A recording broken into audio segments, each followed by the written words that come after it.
الشيطان الرجيم بسم الله الرحمن الرحيم كل نفس ذائقة الموت صدق الله مولانا العلي العظيم وصدق رسوله النبي الأمين ونحن على ذلك لمن الشاهدين والشاكرين والحمد لله رب العالمين. سبحان اللہ. واجب التعظیم علماء کرام، مہمانان گرامی اور مکرم و معزز حاضرین محفل، آپ جانتے ہیں کہ اس وقت ہم اپنے بہت پیارے، بہت عزیز اور بہت محترم دوست عزیزم طالب حسین سعیدی کے والد محترم جناب محمد فوز صاحب اور ان کے بھائی عاشق حسین اور ان کی والدہ اور ان کی ہمشیر،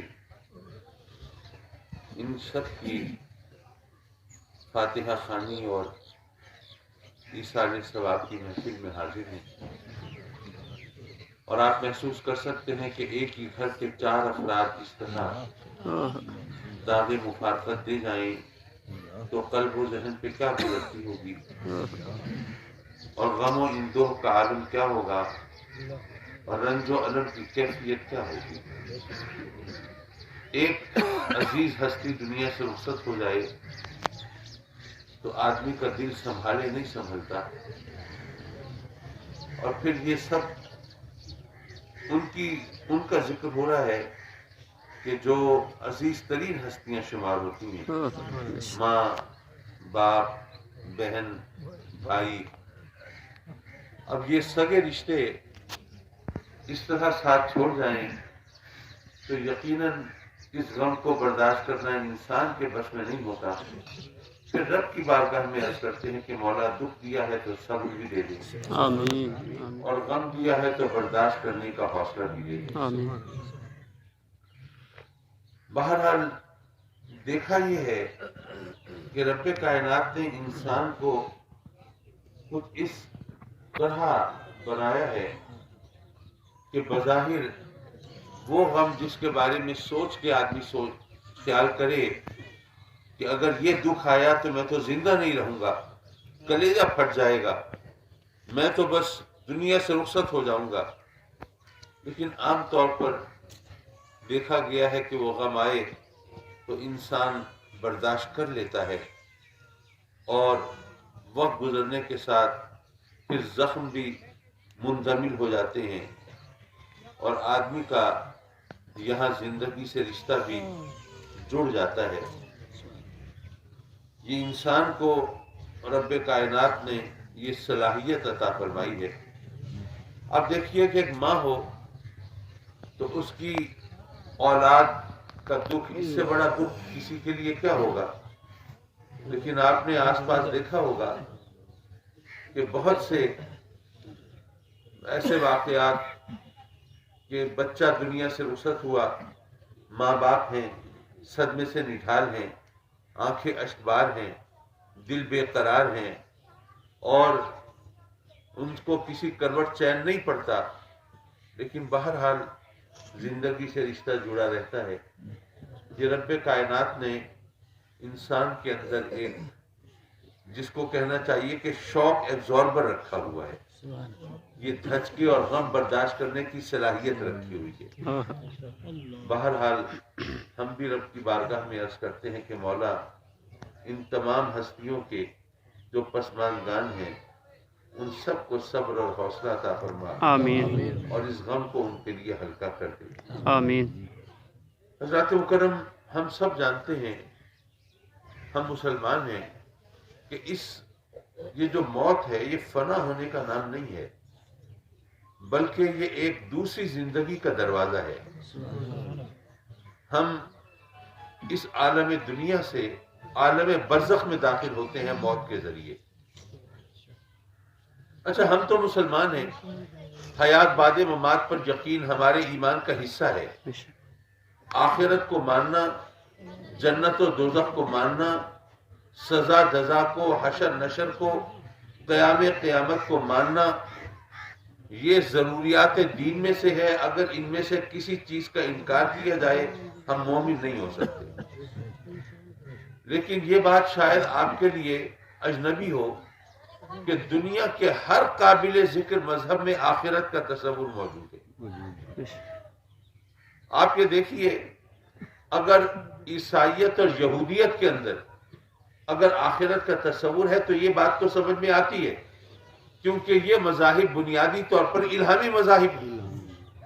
حضرت عیسیٰ علیہ السلام، حضرت موسیٰ علیہ السلام کی تعلیمات پر بنیادی طور پر جن کی بنیاد رکھی گئی ہو تو اس میں تو آخرت کا تصور یقیناً ہوگا. یہ اور بات ہے کہ پھر ان کی تعلیمات کو ان کے پیروکاروں نے اپنے مفادات کے تحت، اپنی ضروریات کے تحت اس میں ترامیم کرتے رہے. لیکن بہرحال وہ آخرت کا تصور عیسائیت اور یہودیت میں ہے تو بات سمجھ میں آتی ہے. لیکن ہندو مت جس میں 3.5 ملین یعنی 35 لاکھ دیوی دیوتاؤں کی عبادت کا تصور ہو، وہ الہامی مذہب تو نہیں ہو سکتا. لیکن ہندو مت کے اندر بھی سورگ، نرک، جنت اور دوزخ کا تصور وہاں بھی ہے. آخر کیوں؟ دنیا کے ہر قابل ذکر مذہب میں آخرت کا تصور یقینی طور پر کیوں پایا جاتا ہے؟ دراصل وجہ یہ ہے کہ آپ دیکھیے کہ انگلش میں کہتے ہیں مین از اے سوشل اینیمل. انسان ایک معاشرتی جانور ہے، یعنی انسان بستیاں بساتا ہے، شہر آباد کرتا ہے، ایک معاشرے کی تشکیل کرتا ہے. جبکہ باقی جانور آپ دیکھیں اکیلے دکیلے رہ لیتے ہیں. نر مادہ نے جناب اپنے بھٹ میں، اپنی کچھار میں، اپنے بل میں، اپنے ٹھکانے پر انہوں نے زندگی گزاری. ان کے بچے ہوئے، وہ بچے بھی ماشاءاللہ آج ہی سدا سب تشریف گئے تو ان کے بچے بھی بخیر خیریت سے، وہ جب بڑے ہوئے انہوں نے بھی اپنے ٹھکانے ڈھونڈے اور زندگی گزار لی. وہ بستیاں نہیں بساتے، وہ شہر آباد نہیں کرتے. میں نے معاف کیجیے آپ سے ہاتھ ملا لیے، مجھے ڈاکٹرز نے سختی سے منع کیا ہے. مجھے الحمدللہ کورونا نہیں ہے، لیکن انہوں نے کہا کہ آپ سے لوگ ہاتھ ملائیں، آپ کے ہاتھ چومیں، اور کوئی دوسرا وہ بیچارہ صحت مند آدمی وہ کسی کورونا کے مریض کے بعد آپ کے ہاتھ چوم لے تو اس کو آپ کے ہاتھ چومنے کی سزا ملے گی. اس لیے آپ مہربانی کریں کسی سے مسافہ نہ کریں اور کسی سے کو ہاتھ چومنے کی اجازت نہ دیں. اور سچی بات یہ ہے کہ جن ہستیوں کے ہاتھ چومنا جائز تھے نا، وہ تو اب نگاہوں میں رہی نہیں، وہ تو پردہ کر گئی. اللہ تعالیٰ ان کے درجات بلند فرمائے. تو اس لیے یہ میں نے وضاحت صرف اس لیے کی کہ کوئی یہ نہ سمجھے کہ میں اپنے لیے روک رہا ہوں آپ کو. اپنے لیے نہیں، یہ آپ کے لیے روک رہا ہوں. اور پھر کورونا جتنا پھیل رہا ہے یہ عام آدمی کو اس کا اندازہ نہیں ہے. اب تو گھر گھر کی کہانی ہو گئی ہے. اللہ رحم کرے، اللہ رحم کرے. معاف کیجیے، میں یہ عرض کر رہا تھا کہ باقی جانور جو ہے وہ اپنے بھٹ میں، اپنے بل میں، اپنی کچھار میں، اپنے اپنے ٹھکانوں پر وہ اکیلے دکیلے زندگی گزار لیتے ہیں. لیکن انسان ہے جو شہر بساتا ہے، بستیاں آباد کرتا ہے، وہ ایک معاشرے کو تشکیل دیتا ہے، اس میں رہتا ہے. کیوں؟ وہ اس لیے کہ انسان کی ضرورتوں کے گھیرے وسیع ہے. کوئی ہوگا جو خوراک اگائے گا، کوئی ہوگا جو کپڑا بنے گا، کوئی ہوگا جو کپڑے کو لباس کی شکل دے گا، کوئی ہوگا جو برتن تیار کرے گا، کوئی ہوگا جو جوتا بنائے گا، کوئی ہوگا جو علاج معالجے کی سہولت دے گا.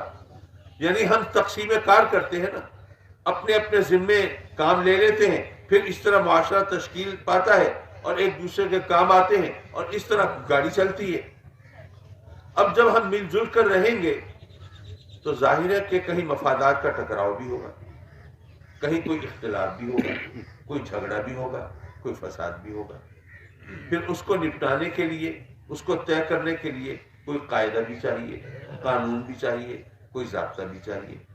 اس قاعدے اور قانون کے مطابق فیصلے کرانے کے لیے کوئی عدالت بھی چاہیے. اس عدالت کے فیصلوں کو مؤثر بنانے کے لیے کوئی قوت بھی چاہیے، کوئی حکومت بھی چاہیے. تو یہ انسان جو ہے وہ چونکہ معاشرتی جانور ہے تو اس لیے وہ مل جل کر رہنا اس کی مجبوری ہے.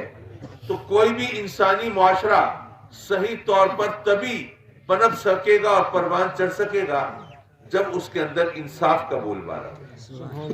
سبحان جہاں انصاف کا بول بالا ہوگا وہاں پر لوگ سکون کی سانس لیں گے، چین کی بنسی بجائیں گے، اطمینان سے رہیں گے، وہ رہنے کی جگہ ہوگی. اور جہاں پر انصاف کا خون ہوگا وہاں پر لوگ ترستے اور سسکتے رہیں گے، پریشان رہیں گے، ان کا وہ زندگی سے اعتبار اٹھتا رہے گا اور اس طرح ظلم کی رسی دراز رہے گی. اور یہ اس کے لیے کسی دلیل کی ضرورت نہیں، وہ اس لیے کہ جو چیز تجربے اور مشاہدے میں ہو اس کے لیے دلیل نہیں چاہیے. اب یہ دن کا وقت ہے تو اس کے لیے دلیل نہیں چاہیے، یہ نظر آ رہا ہے، یہ تجربے اور مشاہدے میں. تو جہاں پر ججوں کو بلیک میل کیا جاتا ہو، جہاں قانون کو موم کی ناک سمجھ کے موڑ دیا جاتا ہو، جہاں ہمارے قابل اور لائق وکلاء وہ سچ کو جھوٹ اور جھوٹ کو سچ ثابت کرنے کی صلاحیت سے مالا مال ہوں، جہاں پر فیک ڈاکومنٹس اور جھوٹے گواہوں کے ذریعے حقائق کو مسخ کر دیا جاتا ہو، اور جہاں پر قانون کو خرید لیا جاتا ہو، وہاں پر انصاف کا جو حال ہوگا وہ ہمارے سامنے ہے. لیکن کیا دنیا کے وہ مہذب ترین ممالک جن کی مثالیں دی جاتی ہیں، کیا وہاں 100% انصاف ہوتا ہے؟ جس کا داؤ وہاں پہ لگے چوکتا تو وہاں بھی کوئی نہیں. تو ایسے میں پھر یہ انسانی معاشرہ صحیح خطوط پر کیسے چل سکتا ہے؟ تو یہاں سے پھر مذہب کا کردار شروع ہوتا ہے. مذہب بتاتا ہے کہ دنیا کی عدالتوں میں اگر تم اپنے من چاہے فیصلے کرا لو، اپنے اثر رسوخ سے تم قانون کو اپنے حق میں موڑ لو، جھوٹے گواہوں کے ذریعے تم حقائق کی شکل مسخ کر دو اور تم ججوں کو خرید لو یا قانون کو خرید لو، تو یہاں پر تم یہ ہتھ کنڈے اختیار کر سکتے ہو. لیکن ایک عدالت ایسی ہے جہاں پر یہ ہتھ کنڈے نہیں چلیں، جہاں پر انصاف کا خون نہیں ہوگا، جہاں پر حقائق کو مسخ نہیں کیا جا سکے گا، جہاں تم اپنی مرضی سے فیصلے نہیں کرا سکو گے، جہاں صاحبان اقتدار اپنے اثر رسوخ سے وہ عدالتوں پر اثر انداز نہیں ہو سکیں گے، وہاں مجرم کو چھوٹ نہیں ملے گی اور وہاں کسی بے گناہ کے گلے میں پھندا فٹ نہیں ہوگا. اور وہ اللہ کی عدالت ہے، وہاں ہر ایک کو جانا ہی ہے. جب اس عدالت پر یقین ہوتا ہے تو اگر یہاں ظلم بھی ہو، یہاں ناانصافی بھی ہو، تب بھی انسان آپے سے باہر نہیں ہوتا، مایوس ہو کر خون ریزی پہ نہیں اترتا، وہ پریشان اور دکھی ہو کر وہ قانون کو اپنے ہاتھ میں نہیں لیتا، بلکہ پھر اس عدالت پہ اللہ پہ وہ جب چھوڑتا ہے تو پھر یہ ماحول کسی حد تک رہنے کی جگہ ہمیں بنا دیتا ہے. تو یہ مذہب کا کام ہے. مذہب ہمیں بتاتا ہے کہ اس عدالت کے اندر یہ ہتھ کنڈے نہیں چلیں گے. لیکن ایک مسلمان کی حیثیت سے جب تک دو سوالوں کے جواب نہ ملیں اس وقت تک تسلی نہیں ہوگی. وہ کیا؟ پہلی بات یہ کہ جب اس عدالت میں مجرم کو سزا مل کے رہے گی اور بے گناہ پر کوئی حرف نہیں آئے گا، تو پھر یہ مولوی کیوں کہتے رہتے ہیں کہ اللہ سے استغفار کرو، توبہ کرو، معافی مانگو؟ مجرم کو سزا تو ملنی ہے، اب استغفار کرو نہ کرو کیا فرق پڑتا ہے؟ پھر توبہ کرو نہ کرو کیا فرق پڑتا ہے؟ پھر معافی مانگو نہ مانگو کیا فرق پڑتا ہے؟ وہاں پر سزا تو ملے گی مجرم کو، اور بے گناہ کو ڈرنے کی ضرورت نہیں، اس کو کوئی اور تگ و دو کرنے کی حاجت نہیں، اس کو تو انصاف ملے گا، وہاں اس کو تو اس پہ کوئی حرف نہیں آئے گا. تو پھر ہمیں یہ استغفار کا حکم کیوں دیا گیا؟ پہلا سوال یہ انسان کے ذہن میں آتا ہے. دوسرا سوال یہ آتا ہے کہ جب وہاں مجرم کو سزا مل کے رہے گی تو پھر آقا کریم حضور علیہ الصلوۃ والسلام کی شفاعت کا مفہوم کیا ہے؟ پھر ہمارا یہ عقیدہ کیا ہے کہ آقا کریم صلی اللہ علیہ وسلم گناہگاروں کی شفاعت کرائیں گے؟ تو یہ دو سوال اگر ان کے جواب نہ ملیں تو انسان یہ خلفشار کا اور وسوسوں کا شکار رہتا ہے. میں عرض کروں گا کہ اس بات کو ذرا سمجھیے دیکھیے میں یہاں آپ کی خدمت میں حاضر ہوا، اگر خدا نہ خواستہ معاذ اللہ اگر میں نے کسی کے ساتھ زیادتی کی ہو، کوئی ظلم کیا ہو، کسی کے حق پہ ڈاکہ ڈالا ہو، تو جس شخص کے ساتھ میں نے زیادتی کی ہے، جس شخص کا میں نے حق مارا ہے، اس شخص کو یہ اختیار ہونا چاہیے یا نہیں کہ اگر وہ چاہے تو مجھے معاف کر دے، چاہے تو نہ کرے۔ اور یہ ذہن میں رکھے کہ یہ فری ویل کی بات ہو رہی ہے، یہ یہاں آج کل کی طرح نہیں کہ جناب صلح کرانی ہے تو ڈنڈا لے کے کھڑے ہیں، کر صلح ورنہ تیرے ساتھ یہ ہو جائے گا اور وہ ہو جائے گا، اس کی بات نہیں ہو رہی، کوئی زور زبردستی کی بات نہیں ہو رہی۔ وہ ہر شخص کو ایک بالکل کھلا اختیار ہو، کوئی پریشر نہیں، کوئی دباؤ نہیں، کوئی مجبوری نہیں، کوئی ظلم نہیں، کوئی زیادتی نہیں۔ ہاں بھائی تیرا اگر چاہے دل تو معاف کر دے، نہ چاہے تو نہ کر۔ تو جس کے ساتھ ظلم ہو اگر اس کو آپ یہ حق نہیں دیں گے تو کچھ پیچیدگیاں پیدا ہو جائیں گی۔ وہ کیسے؟ فرض کیجئے اولاد سے زیادتی ہوئی، اس نے ماں باپ کا حق مار لیا اولاد نے۔ اب ظاہر ہے کہ والدین جو ہیں وہ دکھی ہیں، اپنی اولاد نے ان کا حق مار لیا، لیکن اب ان کے سامنے اولاد کو سزا دی جا رہی ہے۔ اب وہ چاہیں گے سزا دی جائے؟ نہیں، اب ان کا بس نہیں چل رہا۔ ان کو تو معاف کرنے کا اختیار اگر نہیں ہوگا تو بس تو نہیں چلے گا۔ اب پہلا دکھ یہ کہ ان کا حق مارا گیا، دوسرا دکھ یہ کہ ان کی وجہ سے ان کی اولاد کو سزا مل رہی ہے۔ تو ایسے میں عقل یہ کہتی ہے کہ جس کا حق مارا جائے اس کو اگر اختیار دے دیا جائے کہ چاہے تو معاف کرے چاہے تو نہ کرے، تو یہ انصاف کے خلاف نہیں ہے، یہ عدل کے خلاف نہیں ہے، کیونکہ عدل کے خلاف ظلم ہوتا ہے اور یہ رحم ہے، ظلم نہیں ہے۔ عدل کے خلاف ظلم ہوتا ہے۔ ظلم کب ہوگا؟ کہ حق تو میں نے مارا ہے، یعنی حق تو آپ کا مارا ہے اور معافی میں کسی اور سے مانگ لوں۔ یہی ہوتا ہے نا ہمارے ہاں، ماشاءاللہ لاکھوں کے مجموع میں جناب وہ قومی خزانہ لوٹا تھا، یہ کیا تھا، وہ کیا تھا، جی میں آپ سے معافی مانگتا ہوں، سب نے جناب نعرے لگائے، ہاں جی بس ہم نے معاف کیا، لیکن یہ نہیں پتا کہ کروڑوں اور لوگ جن کا حق مارے بیٹھے ان سے تو معافی نہیں دی۔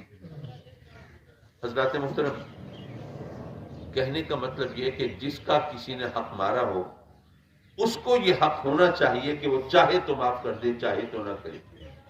تو یہاں پر ہمیں بتایا جاتا ہے کہ یاد رکھیں حقوق دو قسم کے ہیں، ایک حقوق اللہ ہے، ایک حقوق العباد ہے۔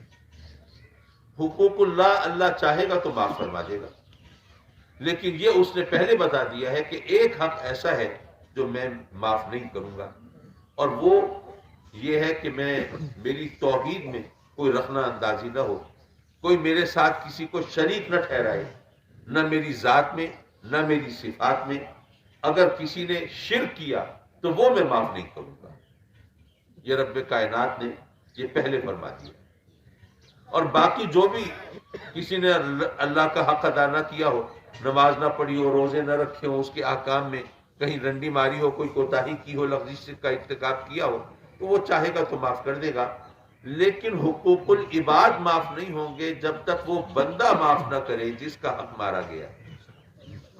یہاں پر دنیا میں ہم مونچھوں پہ تاؤ دے کے گردن اکڑا کے سینہ تان کے کیا کہتے ہیں اپنی بولی میں تڑی لگاتے پھرتے ہیں کہ ہم نے اگر یہ ان کمینوں کا حق مار لیا ہے تو کیا فرق پڑتا ہے، کسی کی اگر رقم دبا لی ہے، زمین ہتھیا لی ہے، عورت بگا لی ہے، تو ان کی اوقات کیا ہے، ان کی حیثیت کیا ہے؟ چیختے رہیں، چلاتے رہیں، درخواستیں دیتے رہیں، شور مچاتے رہیں، ہمارے دروازے پہ کون آ سکتا ہے؟ MNAs MPs بھی ہمیں خوش کرنے کے چکر میں رہتے ہیں اور پولیس بھی ہماری چوکھٹ پہ نہیں آ سکتی، یہ شور مچاتے رہیں۔ ان کی اوقات کیا ہے؟ ان کی اوقات تب پتہ چلے گی جب اس عدالت میں کھڑے ہوں، وہاں پتہ چلے گا کہ ان کی حیثیت کیا ہے۔ حضرات مکرم، لیکن یہاں پر ایک بات اور وضاحت کرتا چلوں، آج کل ماشاءاللہ سوشل میڈیا پر اور الیکٹرانک میڈیا پر، ٹی وی چینلز پر ہمارے دانشور حضرات تشریف لاتے ہیں، اسکالرز آتے ہیں اور کہتے ہیں جی حقوق اللہ کی بات نہ کریں، وہ تو رحمان ہے، رحیم ہے، تواب ہے، ستار ہے، غفار ہے، وہ کریم ہے، وہ اپنے حق تو معاف کر ہی دے گا، اس کی بات نہ کریں۔ ساری کائنات اس کی بارگاہ میں سجدہ ریز ہو جائے، اس کی شان میں اضافہ نہیں ہوتا۔ ساری کائنات اس کو سجدہ کرنے سے انکار کر دے، اس کی شان میں ادنا ترین کمی نہیں ہوتی، اس کو فرق پڑتا نہیں۔ اس لیے وہ اپنے حقوق تو معاف کر ہی دے گا، اس کو چھوڑو، بس مخلوق خدا کی بات کرو، صرف حقوق العباد کی بات کرو۔ میں عرض کروں گا ہمارا ایمان ہے، اللہ اپنے حق چاہے گا تو معاف فرما دے گا، اس میں کوئی شک نہیں، لیکن وہ چاہے گا تو معاف فرمائے گا۔ لیکن وہ کیوں چاہے گا؟ اگر آپ نے اس کی نافرمانی کی ہو تو اگر آپ نے توبہ کی ہوگی تو چاہے گا نا، ندامت کا اظہار کیا ہوگا تو چاہے گا نا، دل میں اللہ کا خوف پیدا ہوا ہوگا تو چاہے گا نا، آنکھوں سے اشک ندامت بہے ہوں گے تو چاہے گا نا، اور آپ نے اس کے در رحمت پر دستک دی ہوگی تو چاہے گا نا۔ لیکن اگر آپ نے ہمیشہ سرکشی کی ہے، بغاوت کی ہے، نافرمانی کی ہے، حکم عدولی کی ہے، اس کی رحمت کی بجائے ہمیشہ اس کے قہر و غضب کو دعوت دی ہے، پھر وہ کیوں چاہے گا؟ اگر وہ چاہے گا تو اپنے حقوق ضرور معاف فرما دے گا، کوئی شک نہیں، لیکن اس کی چاہت کے لیے بھی تو ہمیں کچھ کرنا ہوگا، اور اسی کے لیے تلقین کی جاتی ہے توبہ کرو، استغفار کرو، اپنے گناہوں کا اقرار کرو، وہ رحمان و رحیم ہے، تم اس کے بندے ہو۔ جب تم اس سے اپنی غلطیوں کا اقرار کر کے، آنسو بہا کے جب تم توبہ کرو گے، استغفار کرو گے، اپنی خطاؤں کو تسلیم کر کے معافی کے خواستگار ہوگے، تو وہ کرم فرمائے گا، وہ معاف فرما دے گا، وہ اپنے حقوق ضرور معاف فرما دے گا۔ لیکن حقوق العباد کے بارے میں اس نے قانون بنا دیا ہے کہ وہ معاف نہیں ہوں گے جب تک کہ وہ بندہ معاف نہ کرے جس کا حق مارا گیا ہے۔ اچھا یہ بھی تو ہو سکتا ہے اس کا بہت محبوب بندہ ہو، جس نے اسے پیگے بڑھائی ہو، لو لگائی ہو، قرب کے مدارج طے کیے ہوں، لیکن انسان ہے نا، خطا کا پتلا ہے، ہو سکتا ہے کہ اس کے ذمے کسی دوسرے بندے کا حق نکل آئے، پھر کیا ہوگا؟ رب کائنات اس کو بھی خود معاف نہیں فرمائے گا، حالانکہ وہ قادر مطلق ہے، جو چاہے سو کرے، لیکن اس کو بھی خود معاف نہیں فرمائے گا، بلکہ جس بندے کا حق اس کے ذمے نکلا ہے اس کو بلائے گا اور فرمائے گا کہ میرے اس بندے کے ذمے تیرا ایک حق ہے، اگر تو اپنا ایک حق یہ اس کو معاف کر دے تو مجھ رب کائنات کے جتنے حقوق تیرے ذمے بنتے ہیں میں تجھے معاف کر دوں گا۔ سبحان اللہ، وہ بندہ تو خوشی سے ناچنے لگے گا کہ بھائی سبحان اللہ، میں نے اگر نمازیں نہیں پڑھی تھی، روزے نہیں رکھے تھے، میں نے اگر حلال حرام میں گڑبڑ کی تھی، اگر اللہ کے احکام کی تعمیل میں اگر کوتاہیاں کی تھی، تو میرا تو نامہ اعمال سیاہ ہوا پڑا ہے ایسی غلطیوں سے۔ اگر رب کائنات مجھے اپنے تمام حقوق معاف فرماتا ہے تو سبحان اللہ، یہ ایک حق، اس کے بدلے یہ تو بہت ہی سستا سودا ہے۔ سبحان اللہ۔ اور اگر مجھ سے آپ پوچھیں تو میں تو یہ کہوں گا کہ آپ دیکھیے، اگر کسی اللہ کے نیک بندے نے، ظاہر جان بوجھ کر تو ایسا نہیں کرتے، لیکن اتفاق سے اگر کسی کا حق انہوں نے مار بھی لیا تو اس بندے کو قیامت کے دن اس کا فائدہ کتنا ہوگا؟ یعنی رب کائنات اپنے تمام حقوق معاف کر کے وہ معاف کرائے گا۔ یعنی اگر اللہ کے ولی سے کوئی معاذ اللہ خطا بھی ہو جائے تو وہ بھی ہمارے لیے اللہ کی رحمت کے نزول کا سبب بن جاتی ہے۔ سبحان اللہ۔ اس پہ ذرا میں اس کو بات کو زیادہ کھینچنا نہیں چاہتا، لیکن اس پہ تھوڑا سا توجہ کیجئے گا کہ رب کائنات کی رحمت اس طرح بھی ہمیں حاصل ہو سکتی ہے۔ تو اگر کہیں کسی اللہ کے نیک بندے کی طرف سے آپ کو کوئی شکوہ بھی ہو رہا ہو تو اس کو بھی اس طرح برداشت کر لیا کیجئے گا کہ وہاں پہ اس کے بدلے میں بہت سے رب کائنات اپنے حقوق معاف فرمائے گا۔ حضرات مکرم، رہی بات یہ آقا کریم حضور علیہ الصلوۃ والسلام کی شفاعت کی، تو ہم جانتے ہیں جن لوگوں کا عقیدہ نہ ہو شفاعت کا، جن کو اپنی نیکیوں پہ ناز ہو، اپنے زہد پہ غرور ہو اور اپنی عبادت اور ریاضت پہ فخر ہو، وہ عقیدہ نہ رکھیں۔ ہم جیسے گناہ گاروں کو تو ظاہر بخشش کا یہی ایک راستہ دکھائی دیتا ہے، اور میدان محشر میں میرے آقا کریم حضور علیہ الصلوۃ والسلام رب کی بارگاہ میں سجدہ ریز ہوں گے، اور رب کائنات کی وہ تعریف، وہ اس کی پاکیزگی، وہ کبریائی بیان کریں گے جو کبھی کسی نے نہیں کی ہو۔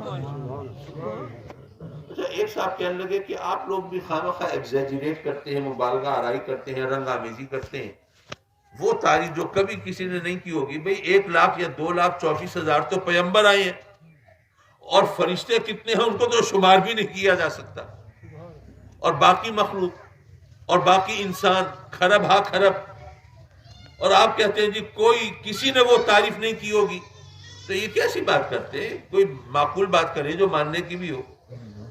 میں نے کہا کہ یہ ماننے کی بات اس لیے ہے کہ کوئی دوسرا اللہ کی وہ شان اور عظمت جانتا ہی نہیں جو میرے آقا کریم جانتے ہیں، تو پھر وہ شان کیسے بیان کر سکتا ہے کوئی جو میرے آقا کریم بیان کرے؟ سبحان اللہ۔ تو رب کائنات اپنے محبوب کی دلجوئی کرے گا، ناز برداری فرمائے گا میدان محشر میں، اے محبوب سر اٹھا تو صحیح، تیری بات مانی جائے گی، تیری شفاعت قبول کی جائے گی۔ تو پھر رب کائنات اپنے گناہگار خطاکار امتیوں کی شفاعت فرمائیں گے، رب کائنات وہ قبول فرمائے گا، لیکن یہ یاد رکھیے کہ وہ شفاعت بھی حقوق اللہ کے باب میں ہوگی، اللہ حقوق العباد کے حوالے سے نہیں ہوگی، کیونکہ آقا کریم جب جانتے ہیں کہ رب کائنات حقوق العباد تو وہ خود معاف نہیں فرما رہا، تو جو وہ خود معاف نہیں فرما رہا اس کے لیے پھر سفارش کرنا، اس کے لیے شفاعت کرنا، یہ ظاہر ہے کہ پھر گویا اپنی حدود سے تجاوز کرنے والی بات ہے۔ تو جب قیامت کا دن ہوگا، محشر برپا ہوگا، تمام اس کی قہر و جلال اور اس کی عظمت و کبریائی کی تمام نشانیاں وہاں پر جس طرح اجاگر ہوگی اس کا تصور تو کیجئے۔ تو ایسے عالم میں رب کی مرضی اور منشا کے خلاف کوئی کیا کر سکے گا؟ یہ اور بات ہے کہ ہم لوگ ایسے ہوں گے، ہم میں سے بہت سے ایسے ہوں گے جو وہاں بھی داؤ کھیلنے سے باز نہیں آئیں گے۔ جب نامہ اعمال دیا جائے گا نا اور جواب طلبی ہوگی، پوچھا جائے گا ہاں بھائی بتا تو نے جرم کیوں کیا، گناہ کیوں کیا، رب کی نافرمانی کیوں کی، حکم دوری کیوں کی؟ تو ہم میں سے کچھ لوگ چالاک بننے کی کوشش کریں گے، مکر جائیں گے، مولا میں نے یہ کام نہیں کیا، یہ گناہ میں نے نہیں کیا۔ نہیں کیا، ریکارڈ موجود ہے، نامہ اعمال موجود ہے۔ تو جیسے وہ غالب نے کہا تھا نا، پکڑے جاتے ہیں فرشتوں کے لکھے پر ناحق، پکڑے جاتے ہیں فرشتوں کے لکھے پر ناحق، آدمی اپنا کوئی تادم تحریر بھی تھا، مولا یہ نامہ اعمال تو فرشتوں نے لکھا ہے نا۔ تو جب وہ ہمارے اعمال اس میں درج کر رہے تھے تو کوئی ہمارا بندہ تھا نگرانی کے لیے، کراس چیک کرنے کے لیے، کوئی ڈنڈی تو نہیں مار رہے، کوئی گڑبڑ تو نہیں کر رہے، کوئی غلط انٹری تو نہیں ڈال رہے نامہ اعمال میں؟ مولا یہ گناہ میں نے نہیں کیا ہے، فرشتوں نے پتہ نہیں کیا چکر چلا دیا ہے، ان کی جواب طلبی ہونی چاہیے۔ پھر کیا ہوگا؟